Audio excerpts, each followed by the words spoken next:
去翻近期啲啦，Patrick，咁你就放棄咗香港嘅工作啦。咁之前我哋都有啲 executive 移民啦。咁喺香港嘅時候都有一個好高級嘅職位啦，咁有 C-suite 噶啦，你亦都有個好大嘅團隊啦喺香港嘅時候。咁去英國咧就好多時都係一個 new start 噶啦。咁好彩嘅就可能 relocate 啦，同一間公司。咁有啲咧就可能就真係 quit 咗香港嘅工，去英國重新去揾過。咁不如你講下你中間嗰個過程，有啲咩挑戰，或者你點樣去衝破呢啲難關？啊！呢個問題真係好好啊！呢個議題咧，時常都喺即係我嘅腦海裏邊去即係諗。因為咧，其實老實講喺香港，即係大家知啦，做咗咁耐，其實都 build 咗好多唔同嘅即係 network 啦。其實最重要就係啲 friendship。咁有好多嘅支援。但係嚟到英國之後咧，雖然呢邊都即係有相當多嘅朋友啦，但係始終咧都係唔係喺工作上邊即係接觸咁耐咁深厚。咁所以嗰度嚟咧，我覺得最大嘅問題就係即係朋友嘅支援啦。咁但係我覺得咧，即係最重要嘅就係你要去 open 自己，去點樣去即係識一啲即係新嘅朋友啦，或者點樣去同 existing 即係原本你識嘅朋友就再建立得好啲啦。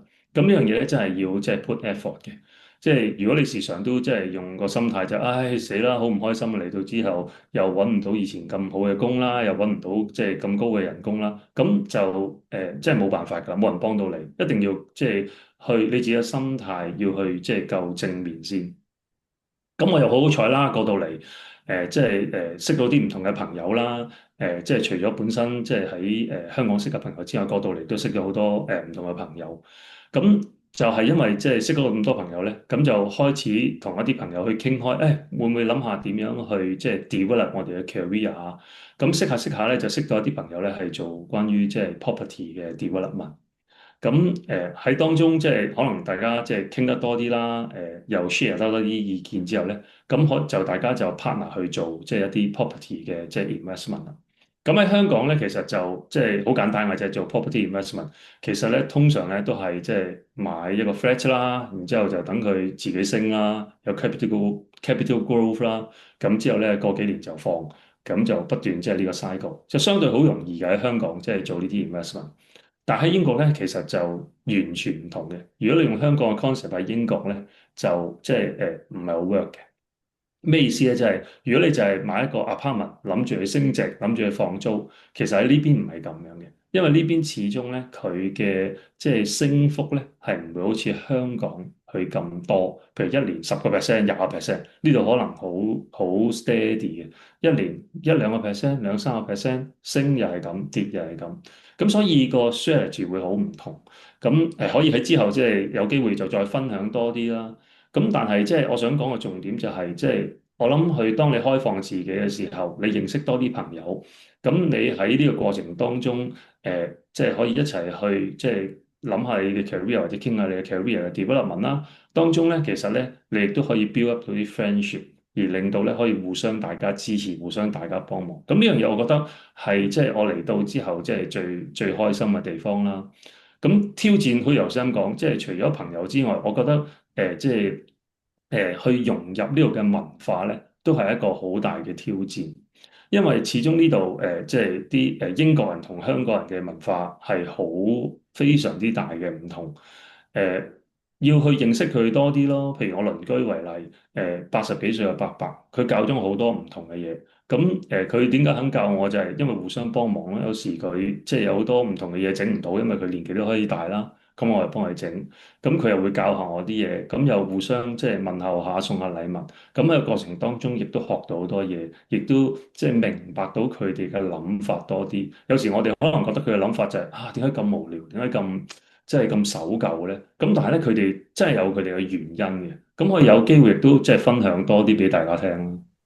好啊，Patrick，我都好期待你多啲嘅分享俾我哋嘅觀眾啦。因為咧，其實我頭先就漏咗介紹下 Patrick 咧，而家都係我哋嘅 Financial Executive 級嘅 Managing Director 啦。咁啊，主要就係 UK 嘅。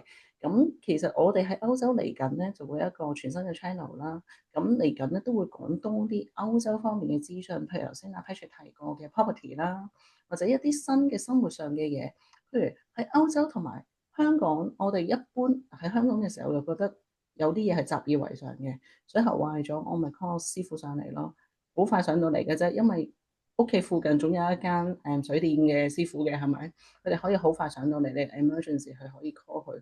但去到歐洲、英國，哇，好唔同嘅環境，有好多時咧都係要 self help 嘅。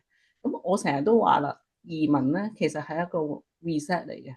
reset 嘅意思咧，唔係你嘅生活 reset 咁簡單。表面上當然你一生活真係 reset 啦，其實係個腦喎。我哋嘅個腦咧係都要重新 reset 過，因為咧我哋要摒棄咗我哋以往一般嘅做法或者一般嘅諗法，就係一個 mindset change。咁所以其實呢個咧我都Patrick 你可以分享多啲，到時我哋可以一個新嘅全新嘅channel 啦，我哋可以分享多啲唔同類型、唔同 angle，即係可能會睇嘅咧，令到大家個睇法會好唔同。Patrick 有冇嘢補充下？係啊，呢樣嘢真係嚟到真係學到好多好多，因為喺香港你好容易好似頭先孖住咁講啦，我求其打個電話，嗰啲人咧一個鐘頭後嚟咧，你都會鬧佢，搞錯點解唔15分鐘嚟啊？但我話俾你聽，你英國你向天嗌3聲都唔會有人理你，通常你叫啲人嚟做，人哋得閒咪2日後嚟咯，唔得閒一個禮拜嚟，都係一啲好普遍嘅事。所以 again 就係 mindset 要 change 啦，即係諗下點樣去解決問題。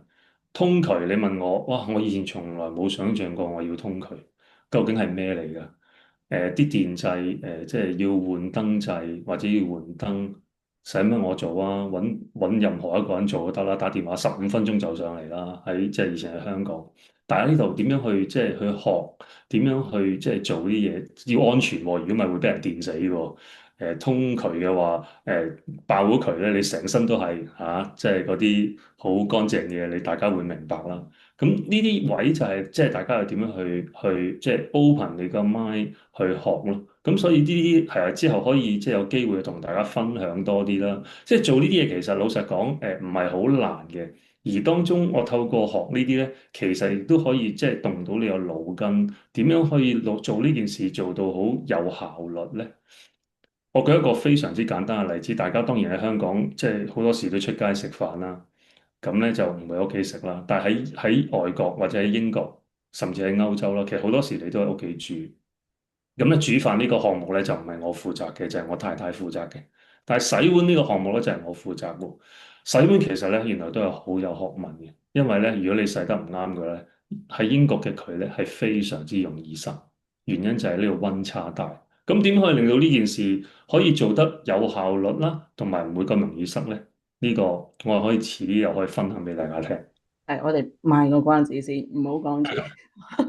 我哋嚟緊咧就真係會分享多啲，即係除咗即係譬如property 啦，property 我諗你哋有睇我哋好多 channel，我哋都會講 property。咁Patrick 咁啱又係喺 Patrick 喺呢個 property 方面啦，亦都可以俾多啲新嘅資訊。當然，如果你哋話有啲嘢想知多啲喎，或者你已經移民咗，或者準備移民去英國嘅話，有啲疑難想問但係唔知喺邊一個渠道問。